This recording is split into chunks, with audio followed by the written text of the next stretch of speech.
ASB, ano yan pinapanood ninyo? Pinapanood namin kasi nakatamay siya sa may tato. Alam mo ikaw ate na may tato, wala kang kwenta. Oo, masaya kami. At anong sabi-sabi mo, wala kaming pake. Ang bagay-bagay kaya sa amin to at ang aesthetic namin ang angas-angas namin pag may tato. Pero ikaw, hindi yan bagay sa'yo pag may tato ka. Kasi ang itim-itim mo at marami kang tagip-tip. Hindi mo ba alam yung tato? Hindi mo ba alam yung art? Art to. Hindi ka ba nakapag-aral? Mag-aral ka mo. Tsaka hindi madumi yung tato, no? Dahil normal lang to sa amin kasi mga gangsta kami at mga angas kami.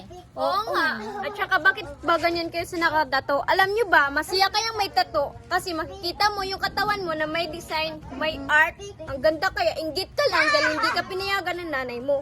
Hindi ka pinayagan ng mga magulang mo. Ang tanging may tato ay mga angas yan.